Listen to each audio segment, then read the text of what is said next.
বন্ধুরা, খাওয়া যাক চ্যানেল থেকে আপনাদের সবাইকে নমস্কার। আর ভালো থাকুন, সুস্থ থাকুন এই কামনা করি। আজকে আমি এক নতুন ভিডিও নিয়ে এসেছি আপনাদের কাছে, সয়াবিনের কিমা। তাই সয়াবিনটা আমি কিভাবে সিদ্ধ করে কুচিয়ে নিয়েছি দেখুন। এবারে চলুন তাহলে রান্নাঘরে কি করে আমি রান্নাটা করব দেখাবো। নিয়েছি টমেটো, পেঁয়াজ, আদা, রসুন, আর এই এলাচ, গোটা এলাচ, তেজপাতা, কাশ্মীরি লঙ্কা নিয়েছি। আপনার এটা হলো ধনের গুঁড়ো, জিরের গুঁড়ো, গোলমরিচের গুঁড়ো, একটু আছে মিষ্টি মানে চিনি, আর হলুদ তো থাকবে। বড় বড় করে পেঁয়াজটা কেটে নিয়েছি। প্রথমে আমি পেঁয়াজটা দিয়ে দেবো।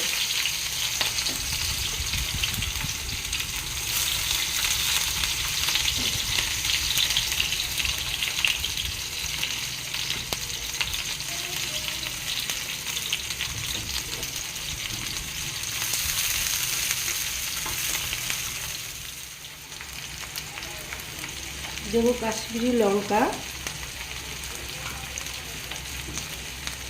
কিছু টমেটো,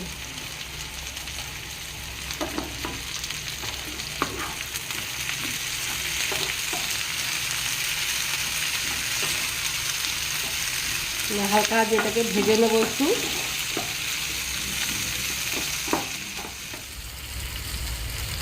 কিছু হাঁড়ি বিচ্ছি দিয়ে দেবো,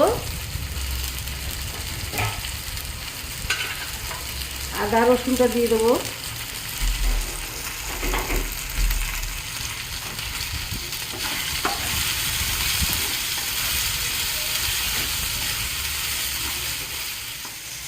একটু নেড়ে চেড়ে নেবো। এলাচটা একটু গরম হবে, তারপর আমি নামিয়ে দিচ্ছি। নামিয়ে এই মশলাটা আমি পেস্ট করে নেবো।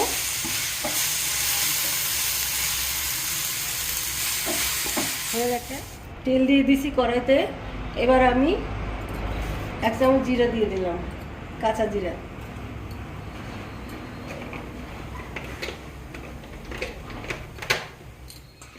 কিছু পেঁয়াজ দিয়ে দেবো,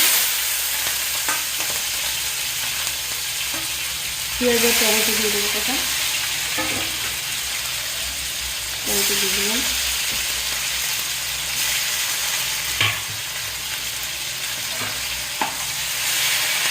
এটাকে কিছুক্ষণ ভেজে রাখবো।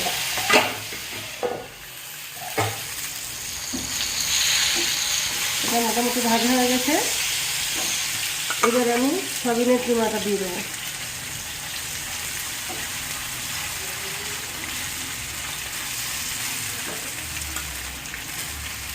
আমি সিদ্ধ করে কুচিয়ে নিয়েছি।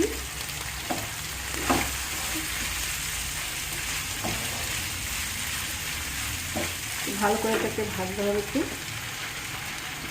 সবটা দিয়ে দিলাম।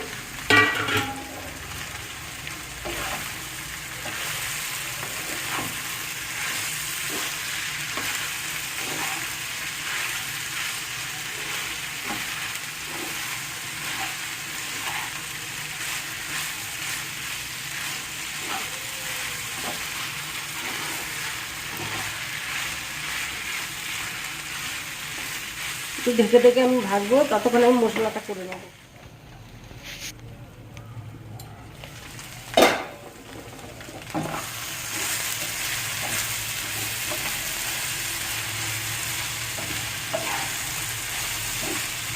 আমার ফ্রাই করা হয়ে গেছে। এবার আমি সব মশলা এটার মধ্যে ডালবো।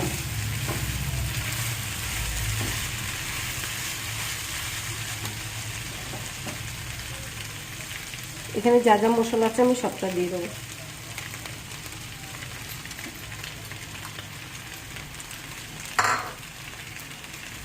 হলুদটা দিয়ে দেবো,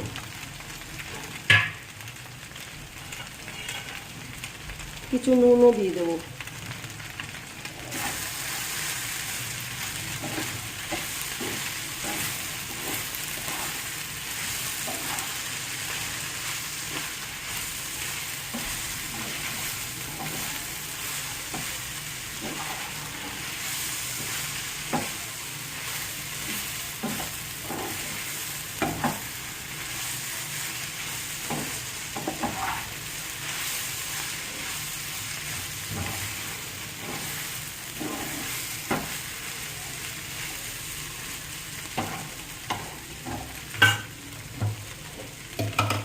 মশলা করা হয়ে গেছে, আমি এখন সেটা দিয়ে দেবো।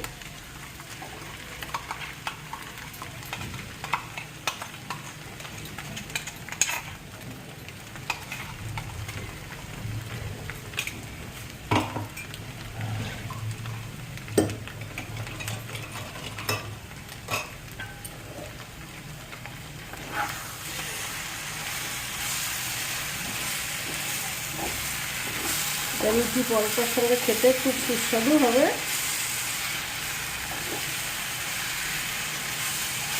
খাওয়া চ্যানেলটা যারা দেখেন না একটু দেখে নিন, দেখে লাল বাটনটা টিপে দিন, তাহলে আপনারা আমরা যাই বানাবো রান্না করব সেটাই আপনারা দেখতে পাবেন আমরা ছাড়লে। দেখুন কি সুন্দর হয়ে গেল। আমি একটু সামান্য জল দেবো, মশলা দেওয়া জলটা।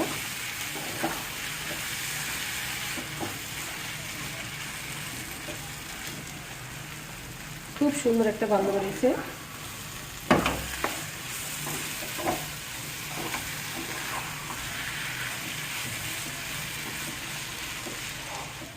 আমার চ্যানেলটাকে কমেন্ট করবেন, লাইক করবেন, লিখে দেবেন কেমন হলো।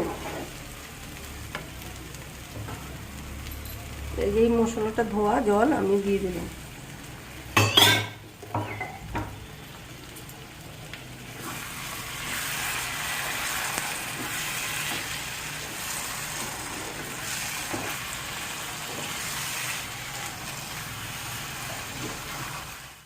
এবার আমি নামাই আপনাদের দেখাই কেমন লাগলো।